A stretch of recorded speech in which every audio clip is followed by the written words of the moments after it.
أسوأ حاجة في لعيب الكورة إنه يشبع. لعيب الكورة لو شبع مش هتاخد منه حاجة. لعيب الكورة اللي بيحركه إن في حافز معنوي وحافز مادي. حافز معنوي هي الشهرة وهي التصييت اللي بيتم للعيب الكورة وهي حب الجمهور ليه. حافز مادي عندك بقى التعاقد، عندك نسبة المشاركة، عندك الإعلانات. لو لعيب الكورة فقد الحافز ده والحافز ده هيبقى موظف مش هيقدم اي حاجه، وده اللي بيمر بيه لعيبه النادي الاهلي. لعيبه النادي الاهلي عندهم اكتفاء، راجل كل واحد فيهم بقى مليونير او ملياردير، فمش فارق معاه تخصم زي ما تخصم، مش فارق معاه انك انت ما تنزلش مكافآت، مش فارق معاه اي امور تعاقديه. ليه؟ لانك انت اديت له فوق خلاص تقييمه. انت ازاي تقيم لاعب ب 100 مليون؟ ازاي تقيم لاعب مشطب في اوروبا بانك تديله تعاقد بالدولار؟ ليه؟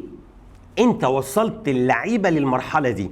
طب ايه الحل بقى؟ انك تكسر اللعيبه. اكسرهم ازاي؟ تعالى يا باشا يا صديقي العزيز، انا لو مكان اداره النادي الاهلي، المباريات المتبقيه بالشباب او بالناشئين انتوا كلاعيبه هيتم عرضكم للبيع، خلاص 2 او هسيبكم انتوا تلعبوا ما عنديش مشكله، ولكن خلاص هخصم نسبه معينه من التعاقد واخبط دماغك في الحيط، او هعرض كذا لعيب للبيع.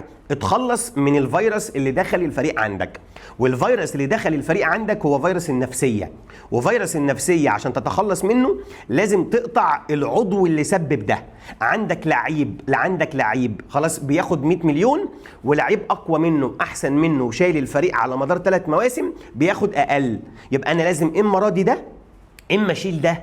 وبالتالي انت يستحيل تراضي كل اللعيبه، لان كل واحد هيقيم نفسه يقول لك انا استحق. حلو. عندك ناس ناشئين تطلع عايزه جعانه كوره، عايزه تلعب، عايزه تاخد مباريات، عايزه تتشهر، عايزه تاخد فلوس. لازم انت حضرتك تبدا وتعمل ده. انما تقعد تغير في مدير فني مع وجود نفس اللعيبه، انت بتدور في نفس الدايره. تقعد تقول لي هاخد قرارات هيكليه، انت ما بتعملش حاجه. انت الفيروس معروف مكانه فين، هو اوضه اللبس. عايز تخلص الفيروس من اوضه اللبس، اعرض عدد من العتاوله اللي شايفين نفسهم اكبر من النادي للبيع. النادي الاهلي طول تاريخه بيكسب بطولات رغم ان كان عنده لعيبه قليله جدا، انما بيكسب بطولات. مفيش لعيب سوبر هيجي يشيل النادي الاهلي. النادي الاهلي اللي بيشيله جماهيره واسمه وتاريخه والهويه بتاعته، اللي هي الروح الفانيلا الحمراء والاداء الجماعي. غير كده محدش بيشيل النادي الاهلي. فتعالى بقى العتاوله دول اعرضهم للبيع. تعالى بقى العقود قسم يا باشا للنص، واللعيب اللي عايز يتفضل، اللي مش عايز يتفضل يلا يا باشا سلام عليكم، هات لنا اي عقد وتوكل على الله.